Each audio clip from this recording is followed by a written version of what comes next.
आपका हमारे YouTube channel talent awakener पे मैं हूं आपका दोस्त वरुण सिंह और मैं डॉक्टर सुशील। दोस्तों, हमने अपने पिछले वीडियो में डिजाइन सीरीज में ग्लास और सिरेमिक डिजाइन के ऊपर बात करी थी। आज हम जो टॉपिक लेके आए हैं वो है टेक्सटाइल डिजाइन। पर उस पर हम आगे बढ़े उससे पहले मैं स्वागत करना चाहूंगा अपने दोस्त डॉक्टर सुशील कुमार का। सर, स्वागत है आपका टैलेंट अवेकनर के मंच पे। Sir thank you Varun ji. Sir, बहुत कमाल का टॉपिक है टेक्सटाइल डिजाइन और कहीं ना कहीं हम सब लोग इस से घिरे हुए हैं। टेक्सटाइल हम अपनी लाइफ में यूज़ भी करते हैं, तो आज हम इसके ऊपर बात करेंगे। आप प्लीज़ हमारे व्यूअर्स को गाइड करें कि टेक्सटाइल डिज़ाइन क्या है बेसिकली और कैसे इसको कोई अपने करियर के रूप में भी चूज़ कर सकता है। Sir please. Varun ji, textile design के बारे में मैं बताना चाहता हूँ कि इंग्लिश में दो शब्द हैं, एक फैब्रिक है और एक टेक्सटाइल है। दोनों का मतलब कपड़ा ही होता है, गारमेंट।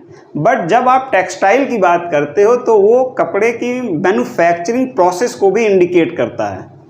मतलब टेक्सटाइल एक टेक्निकल वर्ड है जो उसके मैन्युफैक्चरिंग प्रोसेस को इंडिकेट करता है। ठीक है। तो अगर हम बात करें टेक्सटाइल डिज़ाइन की तो दैट मीन्स कि जब कपड़ा बन रहा है, जब कोई कपड़े की मैन्युफैक्चरिंग हो रही है, तो मैन्युफैक्चरिंग के टाइम पर ही उस पर डिफरेंट कलर कॉम्बिनेशंस को यूज करके हम कोई डिज़ाइन बनाएं। जैसे वरुण जी, अगर आप ध्यान से देखें, आपकी शर्ट और मेरी शर्ट, जी सर, दोनों ही शर्टों पे जो है डिजाइन बना हुआ है। मेरी शर्ट चेक फॉर्मेट में है और वरुण जी की शर्ट जो है रेड सेल्फ में है। बिल्कुल सर। दोनों ही शर्टों पे डिजाइन बने हुए हैं। डेफिनेटली ये डिजाइन जो है इस कपड़े की मैन्युफैक्चरिंग के टाइम पर ही बनाए गए थे। तो वरुण जी, टेक्सटाइल डिज़ाइनर का यही काम होता है कि जब कोई कपड़ा बनता है तो डिफरेंट कलर कॉम्बिनेशंस को यूज करके उस पर अलग अलग टाइप के डिज़ाइन बनाए वो, ताकि वो कपड़ा और भी ज़्यादा लुक्रेटिव लगे और जो भी उसको पहने उसकी पर्सनैलिटी को और ज़्यादा लुक्रेटिव बनाए।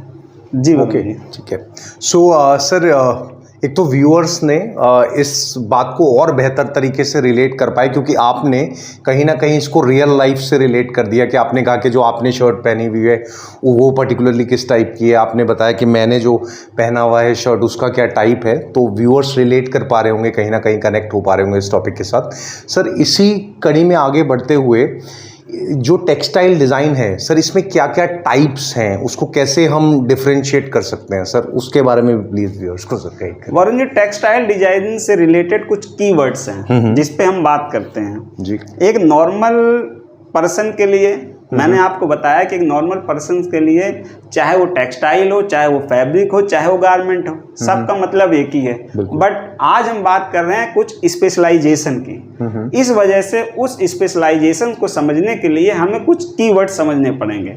वरुण जी, 3 कीवर्ड्स पे मैं आपका ध्यान आकर्षित करना चाहूंगा। पहला है फाइबर। फाइबर मतलब रेशा। जी। वो रेशा जिससे यार्न अर्थात धागा बनता है। तो अगर हम टाइप्स ऑफ फाइबर की बात करें तो हमारे व्यूअर्स यहाँ देख सकते हैं cotton fibre, silk fibre, linen fibre, jute fibre, ऐसे बहुत से नेचुरल फाइबर हैं जिससे जो है कपड़ा बनता है। तो वरुण जी, ये बात रही फाइबर की। जी सर। इसके अलावा कुछ आर्टिफिशियल या सिंथेटिक फाइबर भी होता है। वैसे कपड़े भी आजकल बहुत ज्यादा प्रचलित हैं। फाइबर से वरुण जी यार्न बनता है, मतलब रेशे से हमने एक धागा बनाया और जब बहुत सारे धागे की हम वीविंग कर देते हैं तब वो वरुण जी फैब्रिक बन जाता है। अब वरुण जी, यहाँ ध्यान देना है कि यार्न से फैब्रिक बनने की ये जो जर्नी है, इसी जर्नी में अगर यार्न से हम डिफरेंट कलर यूज करके और अलग अलग डिजाइन का प्रयोग करके फैब्रिक को डिजाइनर फैब्रिक बना दें तो यही जो है वो टेक्सटाइल डिजाइन का काम करता है। कि वरुण जी, यार्न से फैब्रिक वाली जर्नी के दौरान ही उसमें डिजाइनर पैटर्न में वीविंग होगी, है ना। अभी हम टाइप्स ऑफ वीविंग की बात करेंगे, बट उस डिजाइन वीविंग का जो पैटर्न है उसको इस हिसाब से रखना है कि कपड़े पे जो है डिफरेंट टाइप्स के डिजाइन बन जाएं। यही वरुण जी टेक्सटाइल डिजाइन को इंडिकेट करता है। एक चीज और है वरुण जी, अगर हम टाइप्स ऑफ टेक्सटाइल डिजाइन की बात करें कि ऐसे डिजाइन जो कपड़े पे हो सकते हैं, देख सकते हैं आप प्लेन वेव, जी, बास्केट वेव, चेक वीव, जैसे मेरी शर्ट जो है चेक वीव की है। इसके अलावा हनीकॉम्ब वीव, स्ट्राइप वीव और डायमंड वीव। जी। और वरुण जी, एक चीज और ध्यान रखनी है कि कपड़ा केवल वही नहीं है जो हम पहनते हैं। जैसे कर्टन फैब्रिक भी होता है। बिल्कुल। सीट कवर है, जो हमारे व्हीकल्स हैं उसकी सीट कवर जैसे होते हैं, वो भी एक फैब्रिक है। तो फैब्रिक बहुत जगह आ रहे हैं। सोफा कवर हो गया, वो भी एक फैब्रिक है। कुछ फैब्रिक ऐसे होते हैं जिसपे एम्ब्रॉयडरी का वर्क होता है। तो टाइप्स ऑफ फैब्रिक है जी। उसके बाद उस पर टाइप्स ऑफ डिजाइन है। तो बेसिकली हम फैब्रिक पे डिजाइन की बात कर रहे हैं वरुण जी। तो जो कुछ फेमस डिजाइन्स हैं उसके बारे में हमने यहाँ पर बताया जी। और वरुण जी एक चीज और ध्यान रखनी है कि यान से जब फैब्रिक बनता है तो टाइप्स ऑफ फैब्रिक भी है। ओके। ये टाइप्स ऑफ फैब्रिक जो इंडिकेट करता है बेसिकली उस बुनाई के पैटर्न को इंडिकेट करता है जिसके थ्रू कोई कपड़ा बनता है। ओके। जी वरुण जी, जैसे वरुण जी आपकी शर्ट है। जी सर। अगर कोई भी व्यूअर्स हमसे पूछता है या आपसे पूछता है कोई भी व्यक्ति भैया ये कौन सा टाइप है, ओके। तो यहाँ ध्यान दीजिए वरुण जी, ये जो है वो वोवन फैब्रिक है। ओके। अब वरुण जी प्रश्न ये उठता है कि वोवन फैब्रिक क्या है। तो आम बोलचाल की भाषा में अगर वरुण जी मैं क्लियर करूं, सपोज कीजिए आपकी शर्ट का एक धागा निकल गया। अगर उस धागे को आपने खींचा और पूरा कपड़ा ही उधड़ता हुआ चला जाए तो वो जो है निटेड फैब्रिक होता है। ओके। कि एक ही धागे की जो है बुनाई से वो पूरा कपड़ा बन जाता है। बट अगर कपड़ा एक धागा खींचने के बाद पूरा नहीं उधड़ता तो उस टाइप के डिजाइन को हम वोवन फैब्रिक कहते हैं। और इसके जो बेस्ट एग्जांपल हैं वो हमारी शर्ट है, पैंट है, जीन्स है। ओके। जी वरुण जी। और अगर हम दूसरे टाइप की बात करते हैं तो वो हमारा निटेड फैब्रिक है। अर्थात वो एक ऐसा कपड़ा है अगर उसका एक धागा हमने खींचा तो पूरी की पूरी जो डिजाइन है वही उधड़नी शुरू हो जाती है। इसके अंदर वरुण जी हमारे स्वेटर्स हो गए, सॉक्स हो गए, लोअर हो गए, स्वेट शर्ट हो गए। स्वेटर इसका बेस्ट एग्जाम्पल है समझने के लिए। और पहले वरुण जी ध्यान होगा कि जब मशीन उतनी ज्यादा नहीं थी, मुझे भी याद है बचपन में जब मैं छोटा था तो मेरी दादी भी जो है हाथों से जो है हैंड निटेड मतलब वूल से जो है मेरा स्वेटर बना देती थी।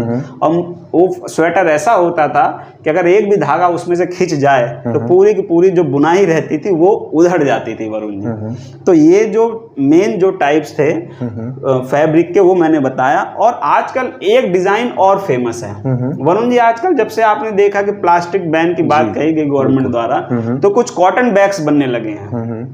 कॉटन बैग्स का क्या प्रोसीजर है, नॉर्मली जो कपड़ा बनता है पहले फाइबर, फिर यान, फिर फैब्रिक। बट अगर आप डायरेक्ट फाइबर से ही फैब्रिक बना दें, ओके, ग्लू के थ्रू, गम के थ्रू अगर फाइबर को आप चिपका दें तो वो जो प्रोसेस होता है उसी के थ्रू जो है नॉन वोवन फैब्रिक बनता है, जिसका एग्जाम्पल हमारे कॉटन बैग्स हैं वरुण जी। ओके। तो ये कुछ कीवर्ड्स थे जो टेक्सटाइल डिजाइन से रिलेटेड थे। तो उसके बारे में वरुण जी मैंने आपको बताया। जी वरुण जी। ठीक है। अभी सर जैसे जब आप बता रहे थे डिफरेंट टाइप्स के बारे में तो व्यूअर्स भी इस बात से रिलेट कर ले होंगे। मेरे को एक भूमिका बन गई थी दिमाग में कि हम जैसे जाते हैं मार्केट जब शॉपिंग करने, तो आपने जिस तरीके से डिफरेंट टाइप्स बताए तो अगली बार जब हम लोग जाएंगे तो हम रिलेट कर पाएंगे कि अरे फाइबर क्या है, फैब्रिक क्या है, यान क्या है। तो इस बोर्ड के ऊपर मुझे बैग्स भी नज़र आ रहे थे और शर्ट्स का पैटर्न भी नज़र आ रहा था और कर्टेन्स का पैटर्न भी नज़र आ रहा था जैसे आपने बताया। तो व्यूअर्स भी उससे बहुत अच्छे से रिलेट कर पाए क्योंकि आपने सारी भूमिका एक तरीके से हमको बता दी और ज़्यादा अवेयर कर दिया इसके बारे में। हम इसी कड़ी में आगे बढ़ते हैं सर। और एलिजिबिलिटी क्या है बेसिकली, अगर कोई टेक्सटाइल डिज़ाइन को एक करियर के रूप में चूज़ करना चाहता है तो प्लीज़ सर वो भी व्यूअर्स को आप गाइड करें सर। वरुण जी एलिजिबिलिटी की जहां तक बात अगर हम करें तो व्यूअर्स हमारे बोर्ड पे देख सकते हैं वही दो फेमस इंस्टीट्यूट जिसके बारे में हमने पहले भी बताया है, NID और निफ्ट। ओके। NID के बारे में जो एज का क्राइटेरिया है वो अबाउट टू 19 ईयर्स है। ओके। यहाँ जो भी एग्जाम कोई भी कैंडिडेट अगर देता है तो उसको 2 ही अटेम्प्ट मिलते हैं। ओके। और किसी भी स्ट्रीम का स्टूडेंट या कैंडिडेट इस एग्जाम को दे सकता है। ओके। 2 अटेम्प्ट, एक अपीयरिंग के टाइम में जिस टाइम बच्चा 12th में है उस टाइम पे, और एक जब वो पास आउट कर लेता है तो उसके नेक्स्ट ईयर में। ओके। तो 2 अटेम्प्ट यहाँ काउंट होते हैं। और मैंने बताया कि किसी भी स्ट्रीम का बच्चा जो 12th पास है या अपीयरिंग में है वो NID जो एग्जाम लेती है, DET डिजाइन एप्टीट्यूड टेस्ट, उसमें वो पार्टिसिपेट कर सकता है। तो NID के बाद एक और फेमस बॉडी है निफ्ट की। तो निफ्ट में वरुण जी ध्यान रखना है कि यहाँ जो एज क्राइटेरिया है वो 24 ईयर्स का है। ठीक है। नंबर ऑफ अटेम्प्ट्स यहाँ मैटर नहीं करते हैं। जो क्वालिफिकेशन है वो 12th अपीयरिंग या पास किसी भी स्ट्रीम से। ठीक है। और वरुण जी जो यहाँ एग्जाम का पैटर्न है वो गैट, कैट और सिचुएशनल टेस्ट है। ओके, ठीक है। General ability test, creative ability test और सिचुएशनल टेस्ट, ठीक है। अलग अलग वेटेज है इसकी। ओके। और जो एग्जाम में जो टॉपिक्स हैं जहाँ से क्वेश्चन पूछे जाते हैं, अगर हम उसकी बात करें तो वो जो फेमस टॉपिक्स हैं वो ये हैं, जैसे communication ability, English comprehension, quantitative ability, analytical ability and logical reasoning, general knowledge and current affairs.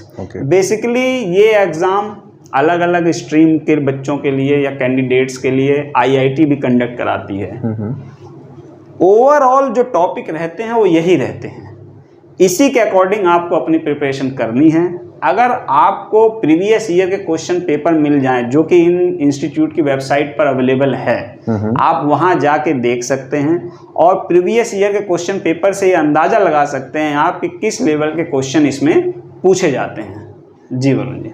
Okay, तो व्यूअर्स, अभी सर ने आपको ये बताया कि बेसिकली एलिजिबिलिटी क्राइटेरिया क्या है, एनआईडी के लिए क्या है, अगर आप एनआईएफटी चूज़ करते हैं तो उसके लिए क्या है, क्वालिफिकेशन क्या है, एग्ज़ाम पैटर्न क्या है, वो सारा कुछ बताया गया। एक चीज़ का ध्यान रखिए कि सर ने सारा डिटेल्स ये सब आपको बताया, मगर आप अपने फ्रंट पे भी एफर्ट्स करें और सर्च करने की कोशिश करें कि क्या टेक्सटाइल डिज़ाइन से आप रिलेट कर पा रहे हैं, और अगर रिलेट कर पा रहे हैं तो सर्च करिए। तो कहीं ना कहीं क्या होगा, आपका इंटरेस्ट और डेवलप होगा और आपके पैशन के रूप में आप आगे बढ़ पाएंगे। सर, इस कड़ी में आगे बढ़ते हैं और व्यूअर्स ने अभी एलिजिबिलिटी भी जान लिया, एग्ज़ाम पैटर्न भी जान लिया, डिफरेंट टाइप्स जान लिए टेक्सटाइल डिज़ाइन के बारे में। अब हम जॉब प्रोफाइल वाले पार्ट पे सर आते हैं। सो व्यूअर्स को जॉब प्रोफाइल के बारे में मैं बताऊंगा। टेक्सटाइल डिज़ाइनर के रूप में हमारे जो व्यूअर्स हैं, अगर उनको लगता है टेक्सटाइल डिज़ाइन से वो रिलेट करते हैं और डिज़ाइन उनको करना अच्छा लगता है, मतलब कुछ क्रिएटिविटी वो ऐड करना चाहते हैं, तो हमारे व्यूअर्स जो हैं वो एज अ टेक्सटाइल डिज़ाइनर आगे बढ़ सकते हैं। अगर उनको लगता है कि नहीं, हम एज अ कंसल्टेंट लोगों को कंसल्ट करना, उनको गाइड करना उनको अच्छा लगता है, तो वो एज अ डिज़ाइन कंसल्टेंट आगे बढ़ सकते हैं। अगर उनको लगता है कि वो एक मैनेजरल स्किल्स अच्छे हैं उनके अंदर, तो हमारे पास ऑप्शन है, वो फैब्रिक रिसोर्स मैनेजर के रूप में आगे बढ़ सकते हैं। और उनको अगर लगता है कि नहीं, वो एनालाइज ज़्यादा अच्छा कर पाते हैं, तो वो फैब्रिक एनालाइजर के रूप में आगे बढ़ सकते हैं। तो हमारे पास बहुत सारे ऑप्शंस हैं, बट हमारे व्यूअर्स को वही डिसाइड करना है कि उनसे क्या चीज़ रिलेट करती है, जैसे हम हमेशा शेयर करते हैं। और जब टॉप रिक्रूटर्स की बारी आती है तो हमारे पास वेरियस टेक्सटाइल कंपनीज़ हैं जो आपको अपॉर्चुनिटीज़ प्रोवाइड करती हैं। बस आपको देखना है, कनेक्ट करना है कि आपसे कौन सा रिलेट करता है। तो सर, बारी आती है हमारी स्टोरी की, जैसे हम हमेशा हर वीडियो में शेयर करते हैं। और आज की जो हमारी स्टोरी है, कहीं ना कहीं वो टेक्सटाइल डिज़ाइन के इस टॉपिक से एक तरह से रिलेट इस तरीके से करती है कि आज हमने कपड़े के ऊपर बात करी, और जो व्यक्ति उसको तैयार करता है उससे कहीं ना कहीं ऐसा भी होता होगा कि काफ़ी बार गलतियां हो जाती होंगी, मगर वो रुकता नहीं। जी। और कहीं ना कहीं उसको एक अनुभव मिलता है जो उसको जर्नी में आगे हेल्प करता है। तो ये जो स्टोरी है, ये एक व्यक्ति की है। व्यूअर्स, ये आप भी रिलेट करेंगे स्टोरी के साथ। एक व्यक्ति की है, तो वो क्या करता है, वो 2 मटके तैयार करता है और उनको रोज़ पानी भरता है और लेके जाता है अपनी मंजिल तक, जहाँ पे उसको पहुँचना होता है। तो क्या होता है सर, बीच में एक दिन वो एक मटका टूट जाता है। तो क्या होता है व्यूअर्स, जब वो मटका टूट जाता है तो वो बीच में पानी जो है वो पूरे रास्ते में गिरता हुआ चला जाता है, और जब तक वो अपनी डेस्टिनेशन पर पहुंचता है तो एक मटका पूरा भरा रहता है, मगर दूसरा मटका जो है वो बिल्कुल खाली हो जाता है, क्योंकि वो टूट गया था किसी कारणवश।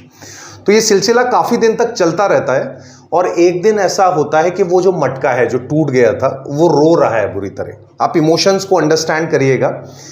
और वो टूटते हुए बोल रहा है कि मालिक, तुम मुझे बिल्कुल क्यों नहीं ख़त्म कर देते, क्योंकि मैं किसी लायक नहीं हूँ, मैं तुम्हारे किसी काम का नहीं हूँ, और तुम पानी भरते हो रोज़ मेरे में, मगर मैं जब तक मंजिल तक पहुँचने वाला होता हूँ मैं कुछ नहीं दे पाता तुमको, मैं बिल्कुल खाली हो जाता हूँ। तो वो मालिक जो है वो मुस्कुराता है मटके को देख के और बोलता है कि अरे वो पगले, तुझे पता भी नहीं है कि तेरी अहमियत क्या है, क्योंकि जब रोज़ मैं तुम दोनों को भर के चलता हूँ, तो जो मेरा वो दूसरा मटका है वो तो मंजिल तक पहुँचते पहुँचते सिर्फ वहाँ पर पानी तो भरा होता है उसमें, बट तू पता है क्या अलग करता है, तू जो टूटा हुआ है ना, तो वहाँ से पानी गिरता रहता है और बहुत सारे फूलों को खिलने का मौका देता है। तू बहुत सारे ऐसे बीज पड़े होते हैं जिनको पनपने का मौका देता है, उसमें से कली खिलने लगती है, जो तू करता है। तो तू मेरे लिए इतना खास और अनमोल है।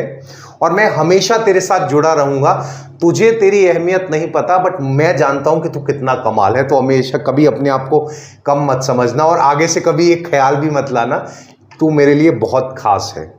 तो दोस्तों ये स्टोरी, और सर ये स्टोरी ये शेयर करती है कि हमारी लाइफ में हम बहुत कमाल होते हैं। काफ़ी बार हमसे ऐसा होता है कि हमसे कुछ गड़बड़ हो जाती है या हम अपने आप को नहीं समझ पाते, मगर याद रखिए आप यूनिक हैं, स्पेशल हैं, आप में कुछ ऐसा है जो आपको बेहतर बेहतर बेहतर बना सकता है।